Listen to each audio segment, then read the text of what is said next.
Merci. Voilà, c'est les aléas de la technique. Ça fait partie. Merci, applaudissez les forces de défense et de sécurité. Merci. Ça, c'est du civisme, les valeurs civiques. Le respect du drapeau.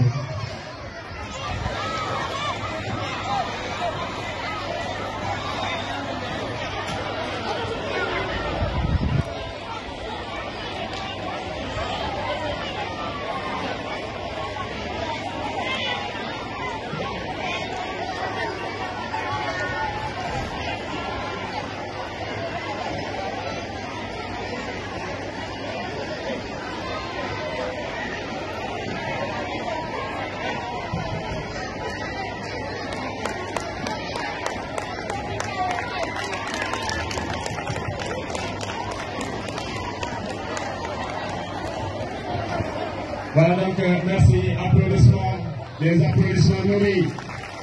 Voilà, applaudissements à la gendarmerie, les gendarmes, nous vous remercions de votre contribution à la fête. Et nous avons appris aujourd'hui.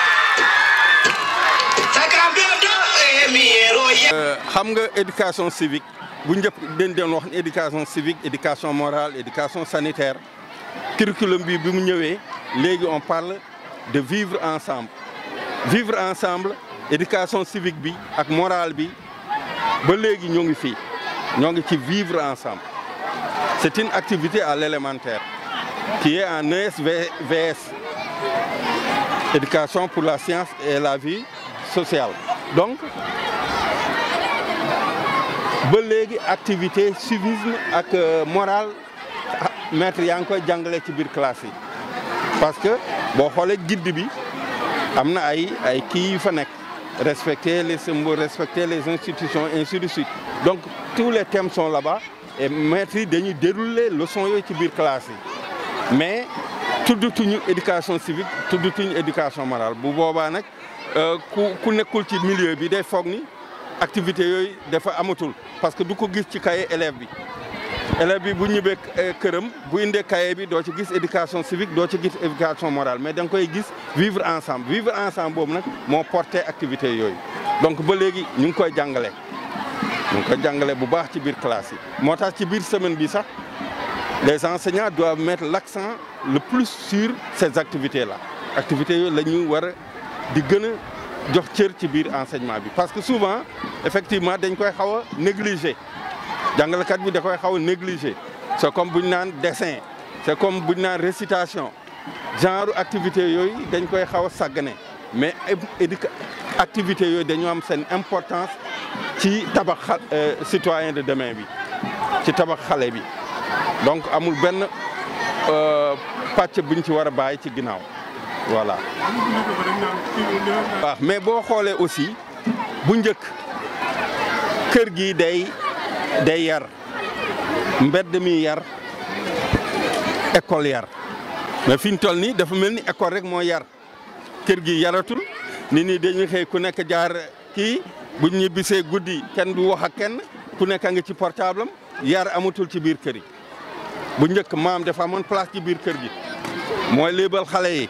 moo leen di wax yenn yi les interdits ce qui est permis ce qui est interdit loolu éducation civique et morale la ci ay léeb ay yooyu ci ay waxtaan loolu amatul ci kër yi ku nekk a ngi ci téléphone ñii ngi ci télé bi amatul cadre familial ba nga xamante ni dina am ay échange mbedd mi boo doon romb xale def naka su du noonu da ngay dóor tey jii ñemewoo laal benn doomu xale parce que boo ko laalee ñu yóbbu la ci yoon kenn yaratul ci mbedd mi léegi école rek moo ci des moo tax mu xaw a métti dolli rappeler que la mission de l'école c'est pas seulement l'instruction mais aussi c'est l'éducation ñun dañ lay jox xam-xam bu paree encore di la yaraale ñaari mission yooyu la ñu am mission yooyu nag buñ ci mënee jàppale école parents yi am nañ ci wàll nañu yaraat xale yi ci biir kër yi nañuy waxtaan ak xale yi ci biir kër yi mbedd mi ku nekk war na aussi apporter warul am doomu jaambur doomu xale bi ci biir quartier bi doomu ñëpp la ñëpp a ko war a éduquer boo ko gisee muy def naka sul dul noonu war nga ko tegaat ci yoon yedd ko suba mu bàyyi loolu éducation bi c'est un global voilà donc ñëpp ñoo ci war a jàpp aujourd'hui moo tax dina fi am ay parents am na fi ay parents am na les autres les élus locaux ñoom ñëpp les maires yi ñoom ñëpp am nañ seen wàll la presse aussi am ngeen ci wàll parce que aussi war ngeen ci def ay émissions woo ci nit ñi sensibiliser voilà ñun ñëpp la ñoo ko bokk.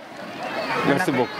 Hassamou Thiam SGIF Sangalkam maa fi représenté l'IF de Sangalkam monsieur Souleymane Diop qui est actuellement retenu au niveau du CRFP avec le ministre pour le lancement de la semaine.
problème de temps.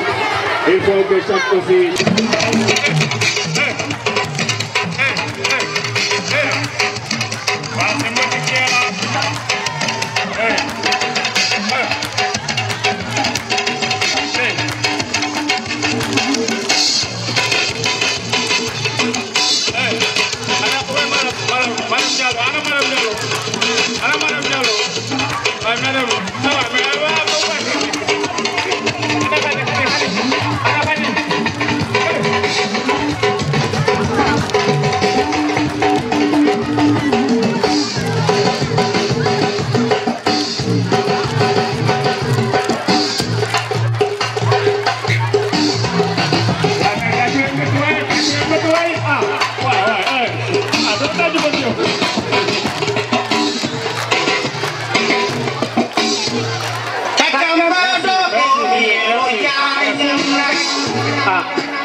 Li mooy lan Sakam do emiero yaay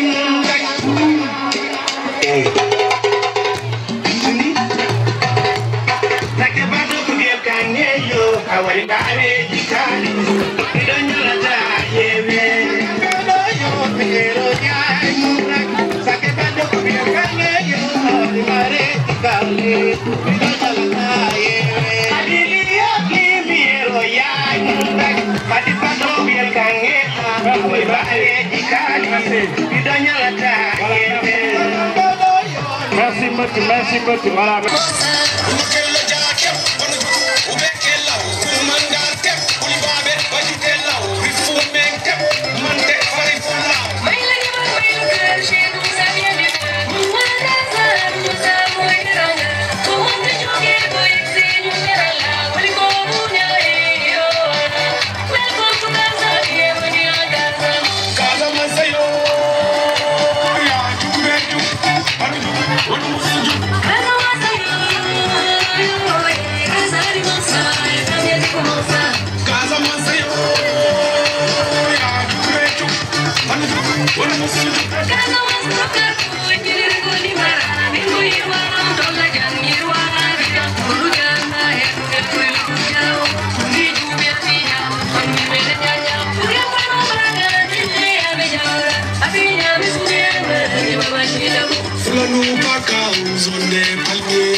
Ici on chasse les animaux par catégorie. Si on passe les toujous catégorie. On s'y processe, Bachamut catégorie. Collier poli barrière tout bao. Collier jonye da tout bao. Collier les loups passe tout bao. Kazaman sayo ya tout betu. Wanu musuju. Kazaman sayo ya kazari monsa ya kamyati kumonsa. Kazaman sayo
merci, merci.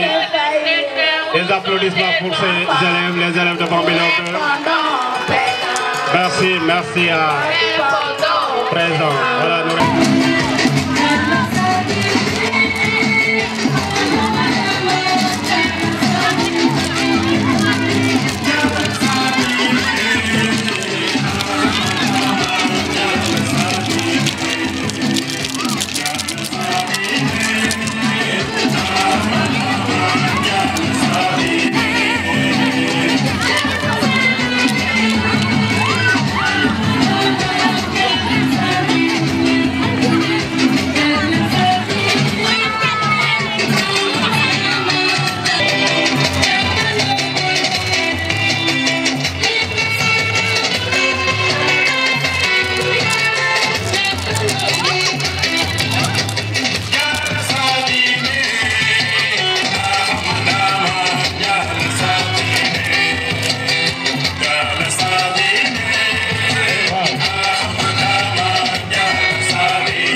Merci Didier.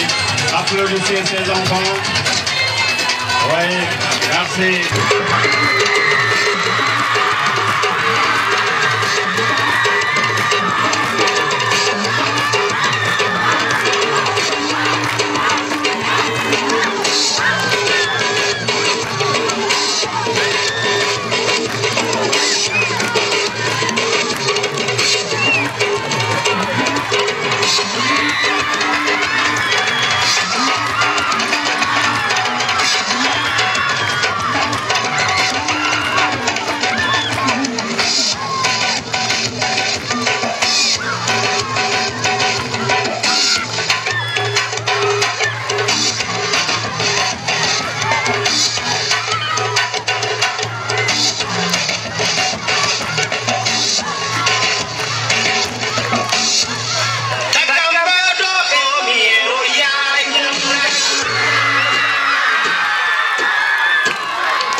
saa su ne waaye ñu ngi leen di seedal ne directeur monsieur le directeur il est fidèle au rendez-vous yal na ko yàlla teral directeur yu bëri jaar nañ fi waaye moom du tayal amul waxtu boo xamante ne nii nekkul ci liggéeyu école bi ci biir heure de classe ak ci biti loolu nag lu rafet la boo leen xoolee école bi tey ni mu mel ak ni mu meloon ci fan yële ngeen xam ne taxawaayam ak équipe bi mu àndal rafet na maa ngi nuyu ñi nga xamante ne nii jóge nañ ci mboolem diwaan yi commune de Bambilor mooy mboolem directeur yi rek su ma naree tudd dëkk yi day métti mboolem dëkk yi nuyu nañ leen ak équipe yi ngeen àndal soo leen gisee jataay bi rafet yéen la lii lépp boo leen gisee mu rafet yéen la yal na yàlla fay leen taxawaay bi ngeen taxawaay si suñu doom yi taxawaay bi ngeen taxawaay ci jàngale mi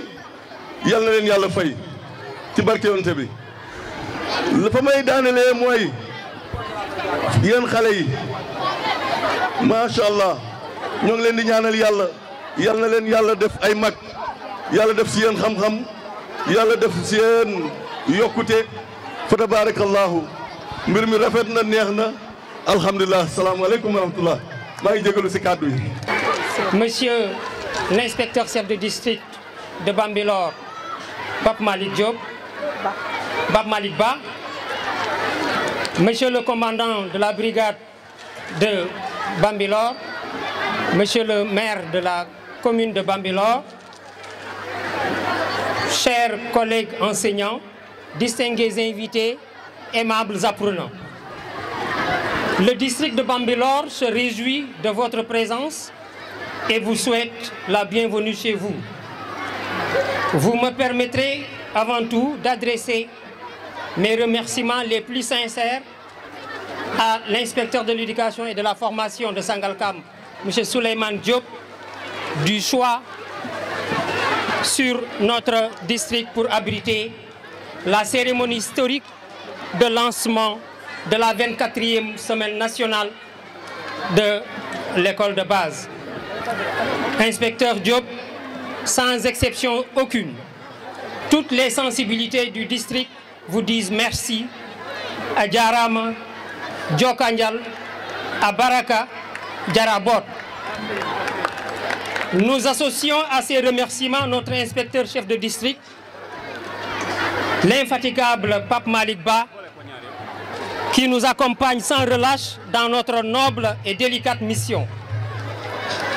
Merci à Monsieur le maire et à Madame Bogna pour leur soutien indéfectible. Le thème de cette édition est la consolidation des valeurs civiques, l'école, les forces de défense et de sécurité au service de la nation. Un thème si important au point d'être le pilier fondamental sur lequel repose le développement durable de tout pays. L'éducation aux valeurs civiques est la clé de voûte de la société. Le système des valeurs joue un rôle décisif dans la construction de l'individu et dans l'édification de la société. Éduquer aux valeurs est par conséquent une responsabilité que se partagent l'école, les familles, les médias et les institutions assurant des missions d'éducation, de formation culturelle et d'encadrement, même si l'école, creuset de la nation par excellence, en assume la plus grande part. Les valeurs constituent un socle d'idéaux, normés et partagés, qui encadrent le savoir-faire, le savoir-agir de l'individu et qui se déclinent dans la pensée et le discours, comme dans le comportement et les pratiques au quotidien. L'éducation aux valeurs civiques constitue un des leviers de formation et de développement durable du capital humain.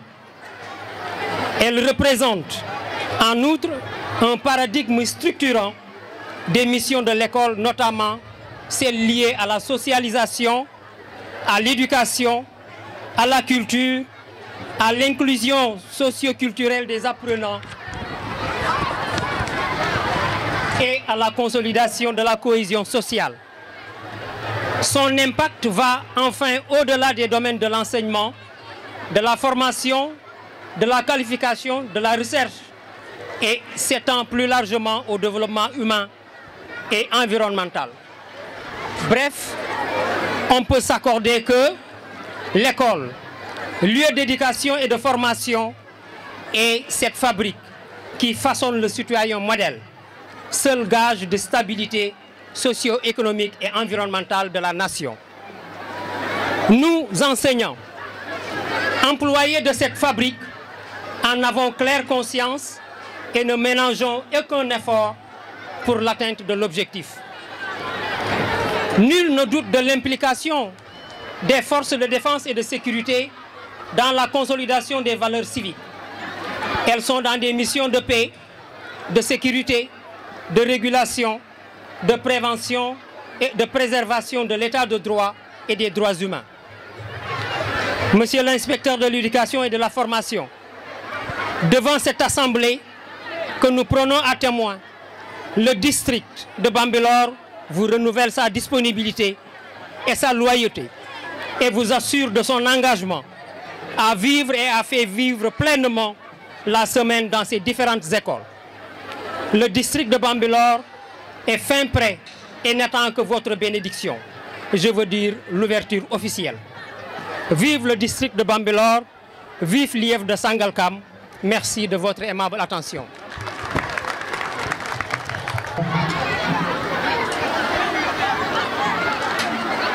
Je vais prendre la parole pour dire juste deux mots. Oui. L'IEF-RA, représenté par son EG, mon ami et collègue Hachami Ucham, qui est le EG de l'IEF de Sangalkam, représentant ici l'inspecteur d'éducation de la formation, Souleymane Diop, il va prendre la parole en son nom. Commencer par rendre grâce à Dieu qui nous a donné la vie, la force, la santé d'être là ce matin pour célébrer avec nos enfants le lancement de la semaine de l'école de base. Quand l'IEF m'a confié cette activité pour la piloter, je lui ai dit, si vous me permettez, cette année, on va célébrer la semaine de lancement à Bambilor. Parce que chaque année, on faisait ça à Sangalkam. Tout de suite, il m'a dit oui. J'ai appelé les codecs, le codec de Gorom, M. Ndaou, et la codec ou bien le codec de Bambilor, Mme Biaï. Au sortir vraiment de cette journée, je dis que je suis très satisfait de vous. Vous avez réussi le pari de l'organisation, vous avez réussi le pari de la mobilisation. Toutes nos félicitations. L'IEF de Sangalkam, vous en êtes reconnaissant. Je vais remercier aussi tous les acteurs qui nous ont accompagnés. À commencer par le commandant de la gendarmerie. Cette année, le thème fait appel aux forces de sécurité et de forces de défense et de sécurité. Nous sommes allés ensemble voir le commandant de la gendarmerie, le chef de brigade, qui nous a envoyé 2 éléments pour venir initier nos enfants au lever des couleurs. Donc vraiment, même nous les adultes aujourd'hui, nous avons appris quelque chose. Remercier le maire de la commune de Bambilor, M. Djanjo, qui nous a appuyés aussi pour l'organisation de la journée.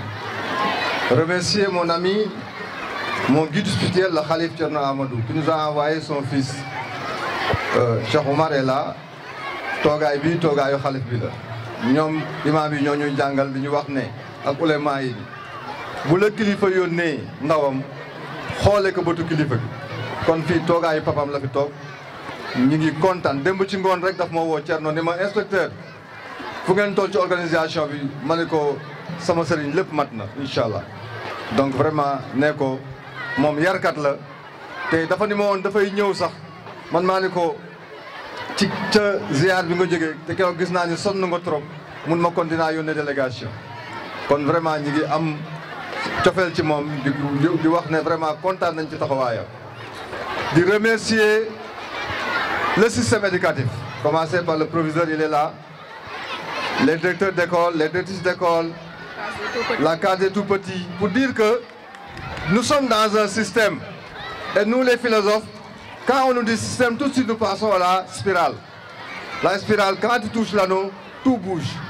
Donc vous voyez, le préscolaire est là, l'élémentaire, le moyen, le secondaire, donc le système éducatif sénégalais vraiment marche. Merci à tout le monde. Merci aux parents d'élèves, merci aux élèves. Vraiment, je suis très satisfait de mon district. Vous m'avez honoré. J'étais un peu anxieux quand l'IEF m'a dit tu organises, parce qu'on n'avait jamais organisé. Mais aujourd'hui, je vous témoigne toute ma satisfaction. Merci aux enseignants, merci aux enseignantes, merci aux collègues, je vous remercie.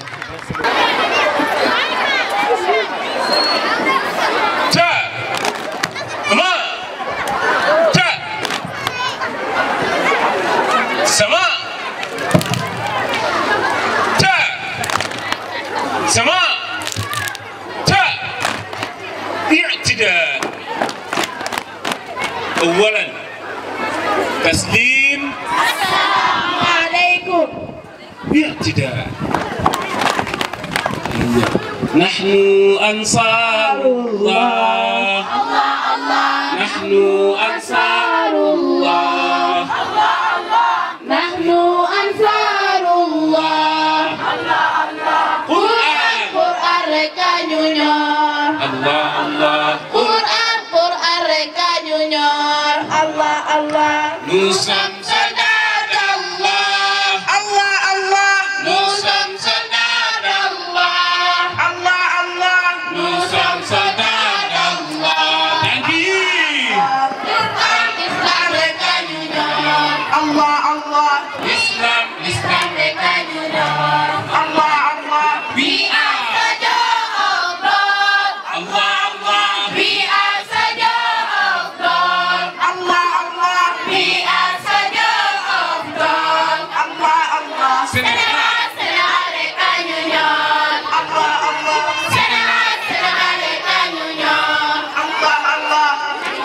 dama bëgg tout le monde ñu aw ñu par Allah Allah loolu yomb na maa ko ñaan ñëpp ah c'est bon nahnu ansarullah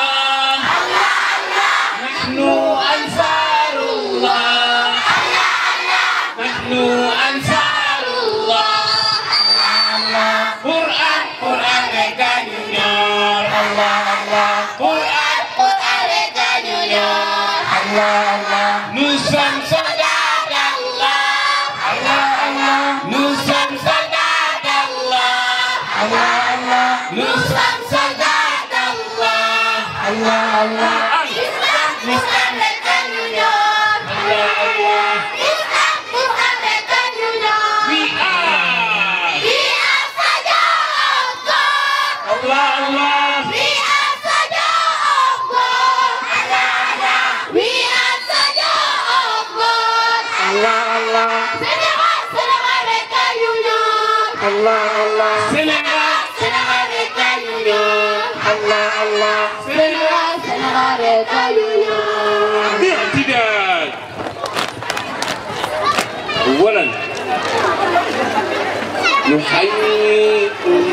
نحييكم وبالأسواق ناديكم فعلى وردنا أنتم وكل الورد نهديكم مسافر من القرد تحرك بين أهلكم جوالنا لكم سرر ومن دمنا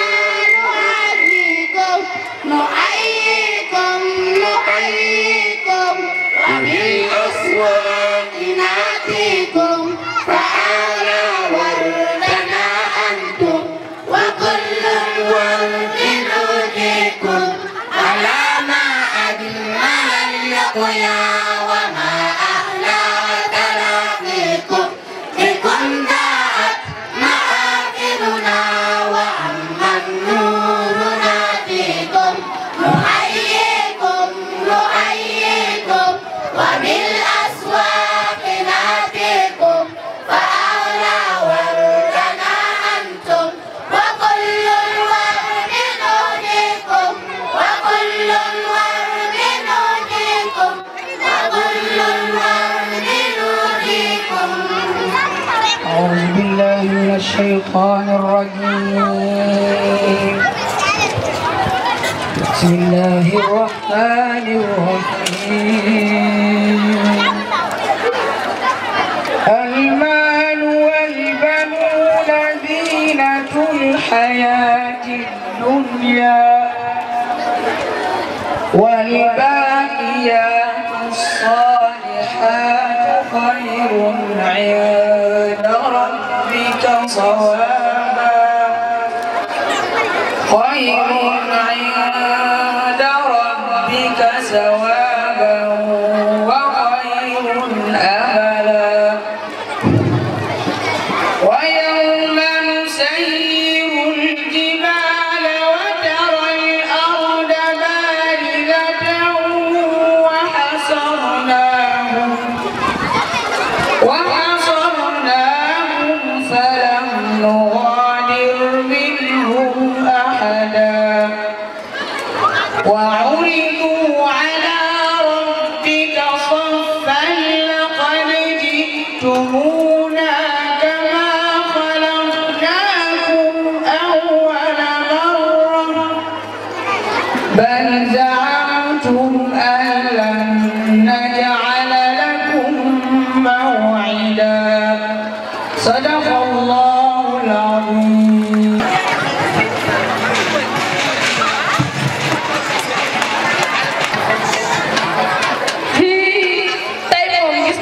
Madame Moussa gis nga tey bu sa kamar Moussa ay kay gis nga madame di lu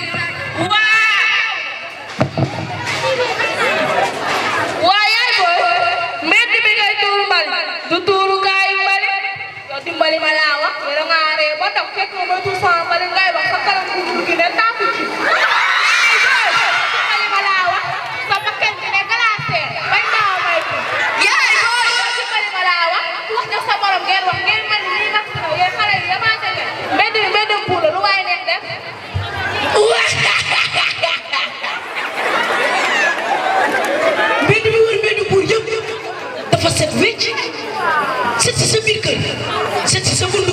c'est si sa koñ. ngir mu law fépp si réew mi. maa ngi soo xam président Diomaye ak gouvernement bi luñ bëgg ci environnement bi set ak setal wareefu ñëpp la. waaw te muy dëgg. danga ne koñ bi am na ay taw. Pour à l'assistance. C'est bon. Monsieur le sous-préfet ou représentant, monsieur le maire ou représentant, monsieur le chef de village et l'ensemble des délégués de quartier, monsieur Ba, représentant le calife de Bambilor,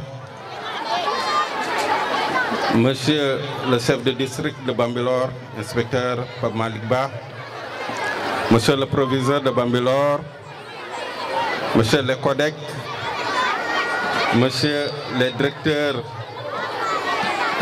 ici présent, directeur de Bambilor, de Gorom, de Sangalkam et de Kernjaïlo, monsieur les deux codecs du district de Bambilor, acteurs du privé, acteurs et actrices de la petite enfance, case des tout petits et CPE, acteurs des franco-arabes, acteurs des Dara, chers parents d'élèves, chers élèves, au nom de l'IF de Sangalkam, je prends la parole ici pour remercier tous les acteurs pour le démarrage des activités de la semaine de l'éducation de base. Au moment où nous célébrons ce lancement, le ministère de l'Éducation nationale et l'ensemble des acteurs sont au niveau du CRFPE de Dakar pour procéder au lancement des activités de la semaine de l'école de base du 10 qui commence aujourd'hui lundi 10 jusqu'au 15, samedi 15 sur l'ensemble du territoire national. C'est pour cela que votre IF est à cette activité aux côtés du ministre.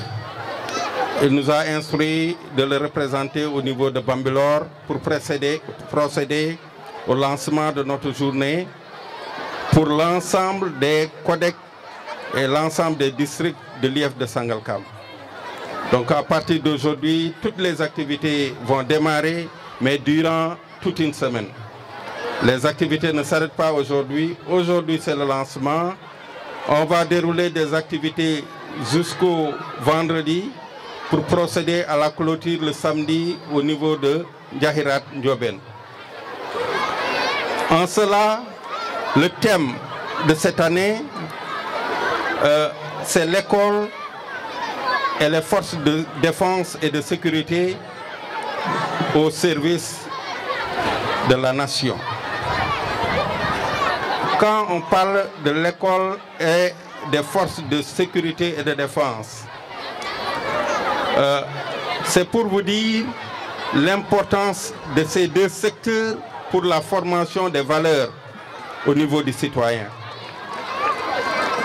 Les forces armées constituent par excellence le foyer où se forgent les comportements citoyens, où le soldat est moulé déjà dans le respect des valeurs, le respect des institutions, le respect de la hiérarchie, le respect du bien public.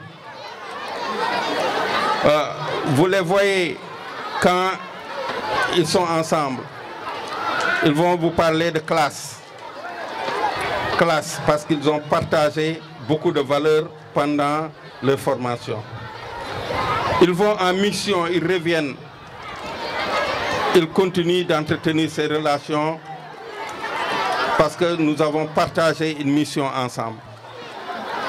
Et quand on parle de hiérarchie, c'est au niveau du commandement des forces armées. où le moins gradé, en voyant son supérieur, se décoiffe, fait le salut, lui montre tout son dévouement pour dire que je vous respecte, je vous rends le respect. Et ce sont ces valeurs qui sont cultivées auprès des jeunes soldats. Et s'ils sortent, ils deviennent de très bons citoyens. L'école aussi est le foyer où nous inculquons très jeunes à nos jeunes élèves les valeurs du civisme. On a parlé tantôt de l'éducation civique, de l'éducation morale. Je disais tantôt que ces activités sont toujours là. Bien qu'on ne parle plus dans les classes d'éducation civique ou bien d'éducation morale, mais on parle de vivre ensemble. Le commun vouloir de vivre ensemble qu'on veut pour bâtir notre nation repose sur le respect, sur les valeurs, sur le respect des valeurs, sur le civisme, sur la citoyenneté, sur le patriotisme. Et c'est en cela que l'école est le premier, en tout cas creusé pour permettre d'asseoir ces valeurs. Mais je disais que aussi l'éducation, ce n'est pas seulement l'école. C'est à la fois les parents à la maison. Mais aujourd'hui, qu'est-ce que nous voyons? Au niveau des familles, les gens sont avec le portable, chacun dans son coin. Et les autres sont devant le poste téléviseur. Dans la maison, les gens ne se parlent plus.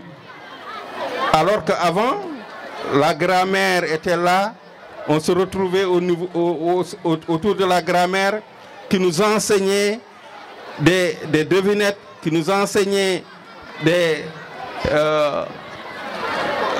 contes qui sont, en tout cas, ces contes sont tellement significatifs auprès de l'enfant, enseignent les enfants, aux jeunes enfants, les valeurs. C'est pour cela que le cercle familial, la maison, était le premier d'abord au foyer où on inculquait ces valeurs à l'enfant. Mais aujourd'hui, c'est l'éclatement des familles. Il n'y a plus cette éducation aux valeurs au sein des familles. Même le quartier, chacun éduquait l'enfant. Mais aujourd'hui, tu touches à un enfant, on dit, viens nous répondre à la police. Vous n'avez pas le droit de toucher à mon enfant. Votre enfant est plus impoli que mon enfant. Vous voyez, aujourd'hui, on n'éduque plus dans le quartier, alors qu'avant, tout parent pouvait te corriger dans le quartier. Et tu reviens à la maison, ton père va encore te corriger encore une deuxième fois. Mais aujourd'hui, on a perdu ces valeurs. Seulement l'école aujourd'hui peut porter ce combat-là. Et c'est en cela que les enseignants sont appelés à revoir ces activités, à leur donner leur place dans l'emploi du temps. Vivre ensemble ne doit pas être laissé en rade. Il ne faut pas privilégier, bien que ce soit du PAM, les mathématiques au détriment de ces activités. Ce sont des activités qui ont toute leur importance. Éducation, vivre ensemble, découverte du monde, au niveau de l'éducation musicale, du sport, toutes ces activités ont leur place et ont un sens parce qu'on développe un être dans son intégralité. Donc il faudra que les enseignants reviennent sur ces enseignements-là. Aujourd'hui, nous avons assisté à de très belles prestations. J'ai bien vu les prestations, j'ai apprécié. Et si l'IF a placé cette activité, a donné cette activité à l'inspecteur l'ICD de Bambilor, inspecteur Pam Malik Ba, il ne s'est pas trompé. Parce qu'on a vu qu'il a su relever le défi, mais il ne l'a pas fait tout seul.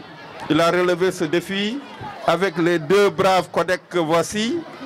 J'ai l'habitude de travailler avec eux. Ce sont de braves codecs. Ils sont les premiers à réagir quand je fais une commande. Ce sont les deux premiers à réagir. Directeur Diop, oui, je reviendrai sur Diop. Mais d'abord, les acteurs qui sont là et qui ont porté l'activité. Les enseignants et l'école qui nous a abrités. Il y a le CGE qui disait que Diop est une personne de valeur et vantait les valeurs de Diop. Mais je dis que derrière un grand homme, il y a toujours une grande dame. Il y a Madame Diop de Nofly qui est derrière lui. S'il a eu ces résultats, c'est grâce à l'expérience de Madame Diop qui est derrière. On a eu 2 fois organisé des activités l'année dernière et cette année, avec la CEDESCOFI l'année dernière, cette année avec la DSMS à Nofly. Mais c'était quelque chose de grandiose qu'on a vécu. Donc elle a su suggérer, en tout cas elle a su être derrière son homme pour aussi, avec l'équipe de Bambilor, toutes nos félicitations à l'équipe de Bambilor qui n'ont ménagé aucun effort pour la réussite de cet événement. Confondre dans mes remerciements donc l'ensemble des enseignants, l'ensemble des enseignantes de la case des tout-petits en passant par le privé, les franco-arabes jusqu'aux écoles élémentaires. Nous remercions les codecs qui sont là. Il y a Fall de Sangalkam qui est là. Il y a Madame Diop de Tivaouane Peulh 2, c'est la coordinatrice même des codecs, qui sont là pour rehausser en tout cas la cérémonie de leur présence. Donc c'est un mot de satisfaction à l'endroit de tout le monde. On a vécu de très belles prestations et j'ai vu que les Sérères d'Angadam du Sotal Séreri, pour les Diola aussi, amna ñu len sotal, amna ñu sotal sama mbokk ki Moli, num tudeti, les Lebou, mais mes amis Halpla n'ont pas été aidés et ñom ñoo gagné. Attention. Attention. Bambilor 1, sa prestation avec les Peuls, véritablement a ravi, en tout cas a accueilli une salve d'applaudissements. Voilà, donc félicitations à tout le monde, véritablement. Merci. Donc merci vraiment. Ça forme vraiment une famille, la famille enseignante. Mesdames et messieurs, vous pouvez regagner, oui. On a prévu quelque chose pour vous. Hein. Donc on peut aller en salle. Merci. Voilà, donc remercier tout le monde.